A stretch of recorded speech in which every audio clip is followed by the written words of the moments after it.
कैसे हो बच्चा पार्टी। मैं हूं सितांशु और हम कर रहे हैं chapter 2 fractions and decimals exercise 2.3। बेटा हम आज करेंगे क्वेश्चन नंबर 2। आप देख सकते हैं मैंने क्वेश्चन बोर्ड में लिख दिया है।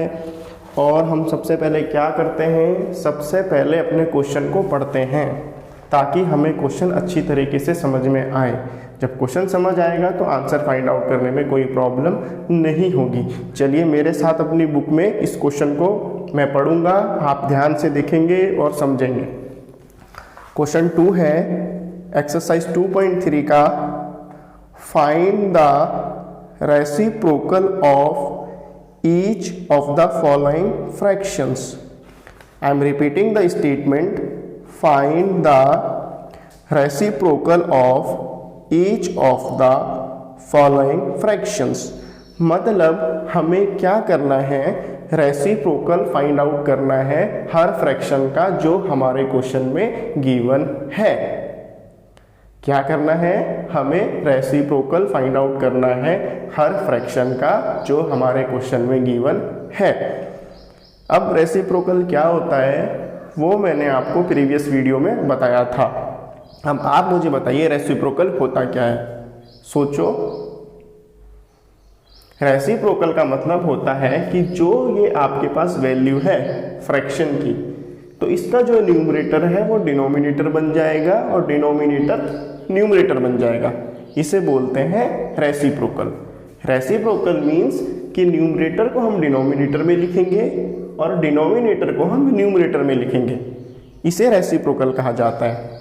आगे देखिए, कहा जा रहा है classify the reciprocals as proper fraction, improper fraction and whole numbers. आपको पता होगा कि मैं अभी जब इस चैप्टर को स्टार्ट कर रहा था, क्वेश्चन स्टार्ट कर रहा था, तो मैं कहता था इम्प्रॉपर फ्रैक्शन, कहता था ना। तो मैं ये क्यों बोलता था, क्या इसका रीज़न है, तो हम इस क्वेश्चन में आइडेंटिफाई करेंगे। ठीक है, हमारा क्वेश्चन है कि हमें क्या करना है, हमें सबसे पहले इन क्वेश्चन का रेसिप्रोकल फाइंड आउट करना है। उसके बाद फाइंड आउट करना है कि इनमें से कौन से फ्रैक्शन इम्प्रॉपर फ्रैक्शन है, प्रॉपर फ्रैक्शन है और होल नंबर्स हैं। 3 कैटेगरी है आपके पास।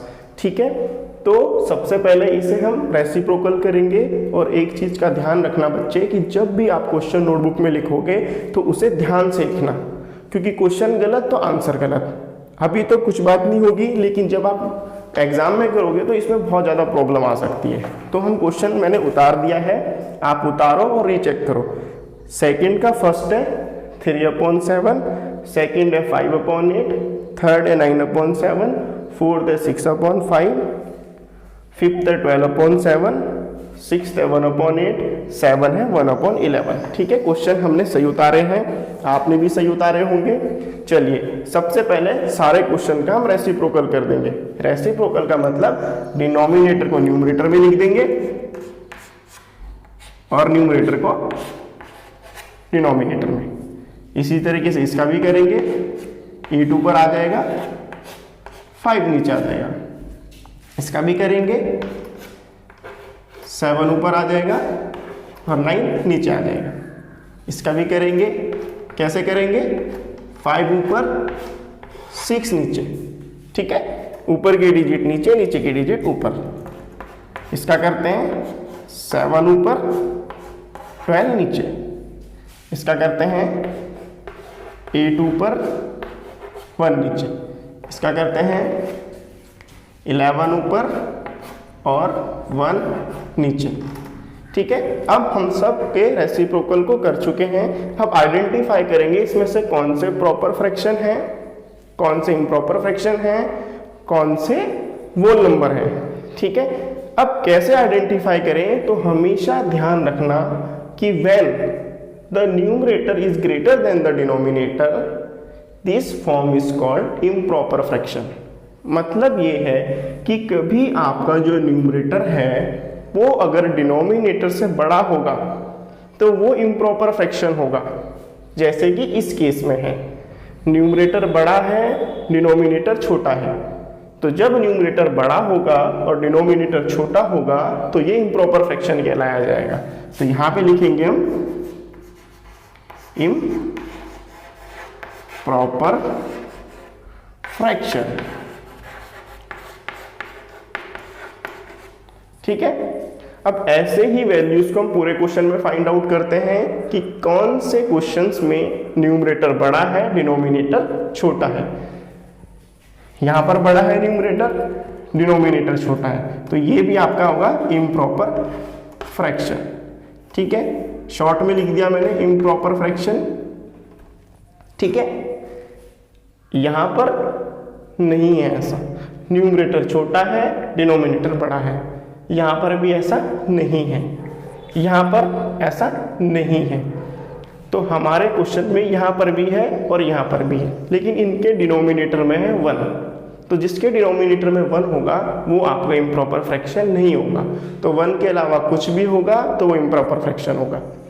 तो हमारे पास फर्स्ट और सेकंड आपके इम्प्रॉपर फ्रैक्शन है। अब सेकंड कैटेगरी है प्रॉपर फ्रैक्शन। अगर आपके पास न्यूमरेटर छोटा है और डिनोमिनेटर बड़ा है, ठीक है, तो आप क्या कहोगे, ये प्रॉपर फ्रैक्शन होगा। ठीक है, इस चीज का ध्यान रखना कि रेसिप्रोकल करने के बाद आपको ये फाइंड आउट करना है, पहले फाइंड आउट मत करना, क्योंकि क्वेश्चन में कहा जा रहा है first reciprocal the fraction and then find out the category. तो इसमें क्या है, न्यूमरेटर छोटा है और डिनोमिनेटर बड़ा है।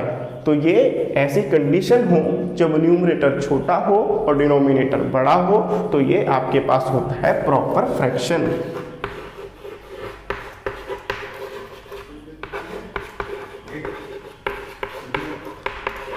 ठीक है बेटा, अब ऐसे ही कैटेगरी हम और चीजों में देखते हैं। इसमें भी न्यूमरेटर छोटा है और डिनोमिनेटर बड़ा है, तो ये भी आपके पास क्या होगा, प्रॉपर फ्रैक्शन। शॉर्ट में लिख दिया मैंने यहाँ पे। ठीक है, यहाँ पर भी न्यूमरेटर छोटा है, डिनोमिनेटर बड़ा है, तो प्रॉपर फ्रैक्शन। मैं शॉर्ट में लिख रहा हूँ, लेकिन आप इसे लॉन्ग में ही लिखेंगे। ठीक है, अब जिसके डिनोमिनेटर में 1 होता है तो उसका जो आंसर होता है वो न्यूमरेटर होता है हमेशा। मैंने आपको बताया था, क्योंकि 1 8 जा 8, 1 11 जा 11। तो आप देखिए किसके नीचे कोई डिनोमिनेटर नहीं है। जिस वैल्यू के नीचे कोई डिनोमिनेटर नहीं होता तो वो होता है हमारा वोल नंबर। तो ये है हमारा वोल नंबर और ये भी है हमारा वोल नंबर। ठीक है, जिसमें डिनोमिनेटर छोटा हो और न्यूमरेटर बड़ा हो वो इम्प्रॉपर फ्रैक्शन, जिसमें डिनोमिनेटर बड़ा हो न्यूमरेटर छोटा हो प्रॉपर फ्रैक्शन, और जिसमें कोई डिनोमिनेटर हो ही ना वो वोल नंबर होता है। तो हमारा क्वेश्चन नंबर 2 कंप्लीट हो चुका है। चलिए बेटा क्वेश्चन नंबर 3 करते हैं। क्वेश्चन नंबर 3 हमारा एग्जैक्टली क्वेश्चन नंबर 1 की तरह है, बस डिफरेंस ये है कि क्वेश्चन नंबर 1 में आपके पास जो लेफ्ट साइड थी उसमें वोल नंबर गिवन था और इसमें राइट साइड में वोल नंबर गिवन है। बाकी क्वेश्चन नंबर 1 और 3 में कोई चेंज नहीं है। फिर भी हम इस क्वेश्चन को समझ लेते हैं। कहा जा रहा है फाइंड, हमें जो क्वेश्चन दिया है इसमें से हमें आंसर्स को फाइंड आउट करना है। तो सबसे पहले आप क्वेश्चन लिखेंगे अपनी नोटबुक में। पहला क्वेश्चन है 7/3 डिवाइड बाय 2, सेकेंड है 4/9 डिवाइड बाय 5, थर्ड है 6/13 डिवाइड बाय 7। आप देख सकते हैं अगर आपके पास बुक है कि क्वेश्चन नंबर 1 में जो वोल नंबर था वो लेफ्ट साइड में था और जो 3 है उसमें राइट साइड में है। बाकी क्वेश्चन में कोई चेंज नहीं है, प्रोसेस हमारा सेम है जैसे कि हमने क्वेश्चन नंबर 1 करा था। चलिए देखते हैं कैसे होगा। सबसे पहले तो हम वोल नंबर के नीचे लिखेंगे 1, इससे बन जाएगा ये फ्रैक्शनल नंबर। ठीक है, अब इसके नीचे भी 1 लिखेंगे और इसके नीचे भी 1 लिखेंगे। कभी भी वोल नंबर आए और बीच में डिवीजन का साइन हो तो उसे क्या करेंगे, हम 1 डिनोमिनेटर में लिखेंगे। अब करना क्या होता है कि ये जो 7/3 है ये तो आएगा ऊपर और ये जो है ये आता है नीचे। ठीक है, ये पूरी आप 1 यूनिट लेते हैं। ठीक है, इसको आप कंप्लीट 1 यूनिट लेंगे और इसे 1 यूनिट लेंगे। ठीक है, तो पहली वाली फ्रैक्शनल वैल्यू न्यूमरेटर में, फिर डिवीजन का साइन और सेकंड वाली फ्रैक्शनल वैल्यू डिनोमिनेटर में। अब करते क्या है, ऐसे तो ये डिवाइड नहीं होगी, हमें जो डिनोमिनेटर वाला पोर्शन है उसे न्यूमरेटर में लेके जाना होगा। तो हम 7/3 लिखेंगे, ठीक है, और इसे ऊपर लेके जाएंगे ताकि हम इसे सॉल्व कर सकें। तो जब डिनोमिनेटर को ऊपर लेके जाएंगे तो इसकी करेंगे ऊपर मल्टीप्लाई, यानी कि यहां पर, और ये हो जाएगा रेसिप्रोकल, यानी कि 1 आ जाएगा न्यूमरेटर में और 2 आ जाएगा डिनोमिनेटर में। तो डिवीजन का साइन हटाने के बाद इसमें मल्टीप्लाई का साइन आ जाएगा, ठीक है। पहली वाली वैल्यू न्यूमरेटर में, दूसरी वाली वैल्यू डिनोमिनेटर में। तो आपकी जो वैल्यू है 7/3 वो तो यहीं पे रहेगी, ठीक है, और जो नीचे वाली वैल्यू है ये ऊपर आ जाएगी इस वैल्यू के पास। तो जब आएगी तो इसका रेसिप्रोकल हो जाएगा, 1 ऊपर और 2 नीचे, और दोनों के बीच में आएगा मल्टीप्लाई का साइन, ताकि हम इजीली डिवाइड कर सकें। अब नेक्स्ट स्टेप में क्या, हम चेक करेंगे कोई कट रहा है डिवीजन में या क्रॉस में, इसमें कोई वैल्यू कट नहीं रही है, तो हम इसे डायरेक्ट मल्टीप्लाई करेंगे। 7 1 जा 7, 3 2 जा 6, तो आपका आया 7/6 आंसर, ठीक है। सेकेंड वाला करते हैं। आप जनरली ये वाला पोर्शन स्किप कर सकते हो, ये मैंने आपको इसीलिए बताया है ताकि आपको क्वेश्चन अच्छी तरीके से समझ में आ जाए, ठीक है बच्चे, ध्यान रहेगा। अब ये जब आप पोर्शन स्किप करोगे तो कैसे क्वेश्चन को सॉल्व करोगे, 4/9 लिखोगे, पहली वाली फ्रैक्शनल वैल्यू के साथ कोई छेड़छाड़ नहीं करनी है, ठीक है।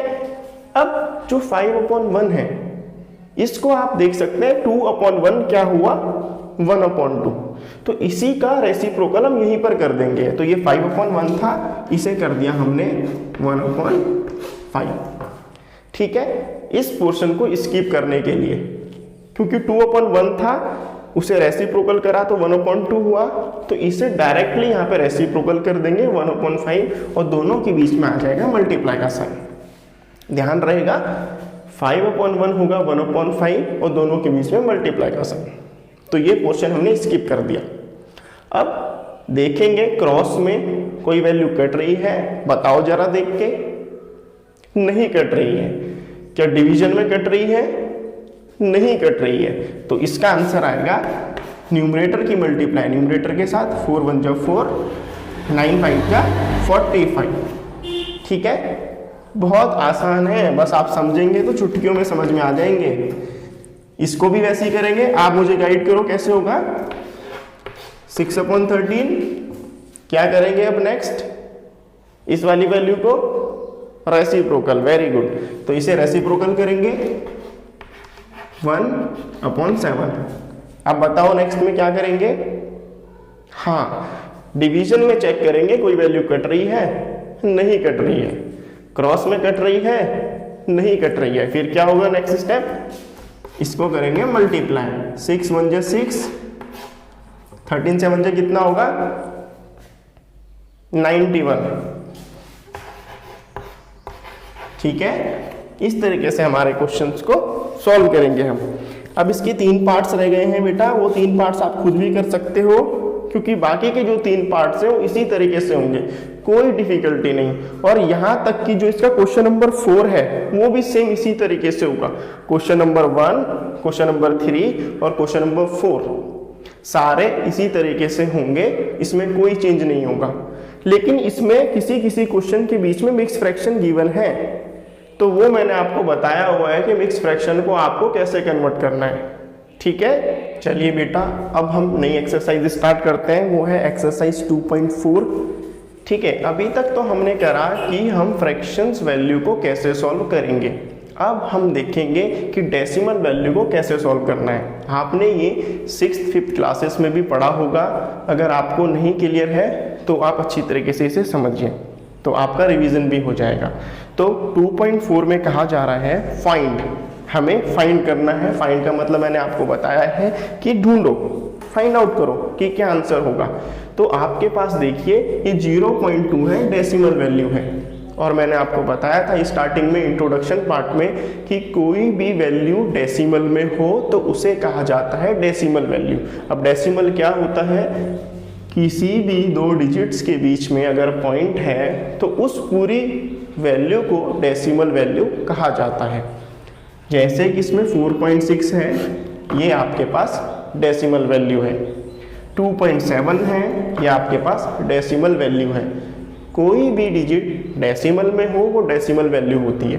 अब देख रहे हैं आप इनके बीच में मल्टीप्लाई का साइन है, तो हम करेंगे क्या, साइड में एक लाइन खींचेंगे और ऊपर लिखेंगे रफ वर्क। जब कभी भी आप इन क्वेश्चन को सॉल्व करो तो हमेशा ध्यान रखना कि नोटबुक में एक लाइन खींच के इसका रफ वर्क जरूर शो करो। इससे आपके जो क्वेश्चन के आंसर होते हैं उन्हें एक ऑथेंटिसिटी मिल जाती है, मतलब प्रूव होता है कि आपने क्वेश्चन सॉल्व करके आंसर लिखा है, डायरेक्टली कॉपी करके नहीं लिखा है। ठीक है, तो हमेशा लाइन खींचना राइट साइड में और रफ वर्क लिखना, और रफ वर्क लिख के इस क्वेश्चन का आंसर उसके सामने ही सॉल्व करना।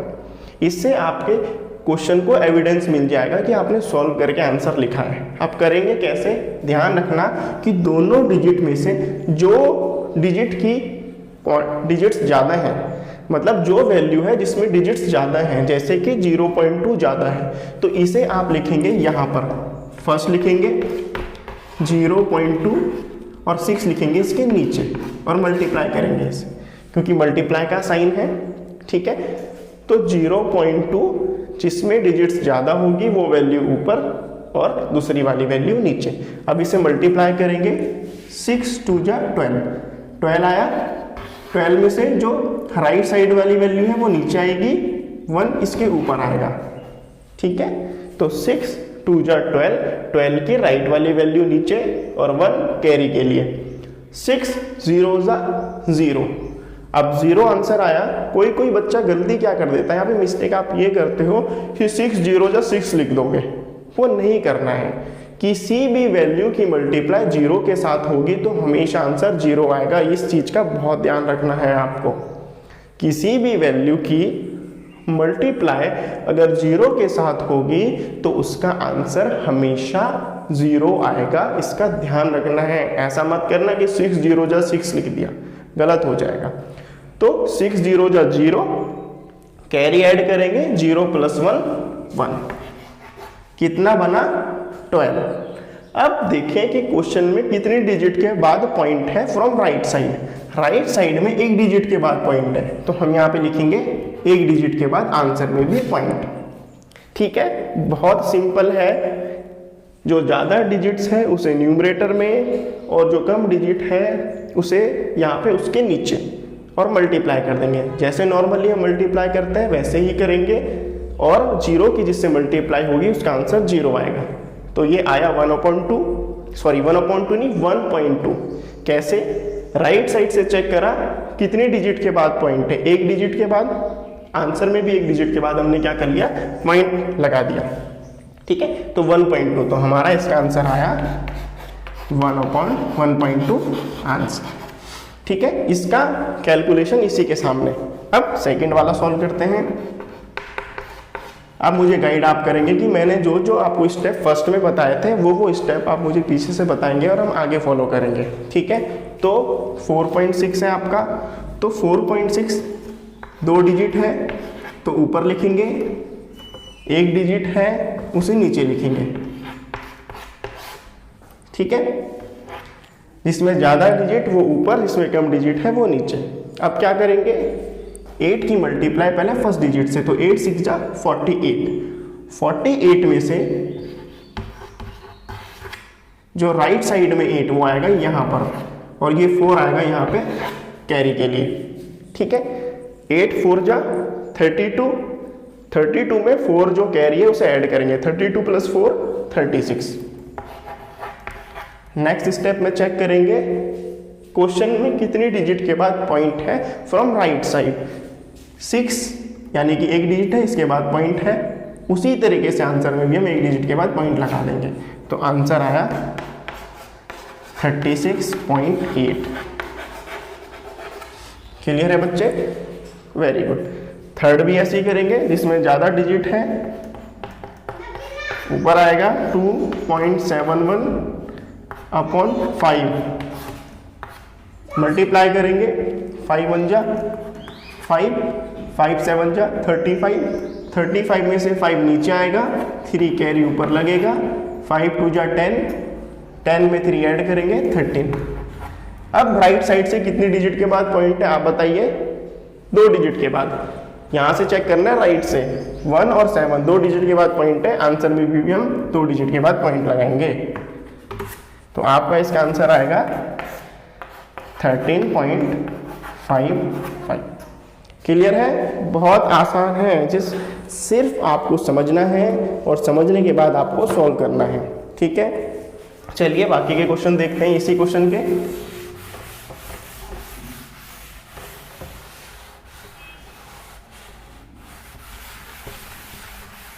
ठीक है, नेक्स्ट क्वेश्चन क्या है, अच्छी तरीके से पढ़ेंगे हम ताकि हम क्वेश्चन को गलत ना लिखें। 4 पार्ट है इसका, फर्स्ट का 4, आप भी अपनी नोटबुक में लिखिए। 20.1 मल्टीप्लाई बाय 4। ठीक है, 5th पार्ट है इसका, उसका क्या है 0.05 मल्टीप्लाई बाय 7। 6th पार्ट क्या है 211.02 इंटू 4। 7 पार्ट क्या है 2 इंटू 0.86।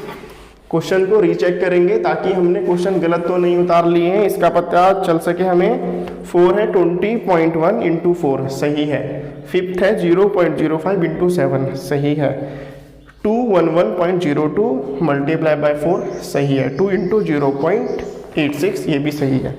उसी तरीके से क्वेश्चन को सॉल्व करेंगे जैसे हम करते आए हैं।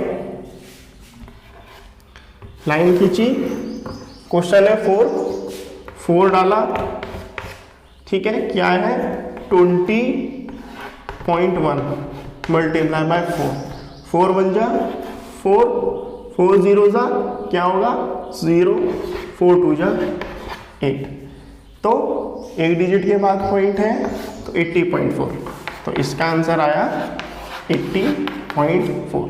ठीक है, 5th क्वेश्चन है 0.05 इंटू 7, 7 5 जा 35 का 5, 3 कैरी 7 0 जा 0 प्लस 3 3 7 0 जा 0, 2 डिजिट के बाद पॉइंट है तो आंसर में भी 2 डिजिट के बाद पॉइंट, तो आया 0.35।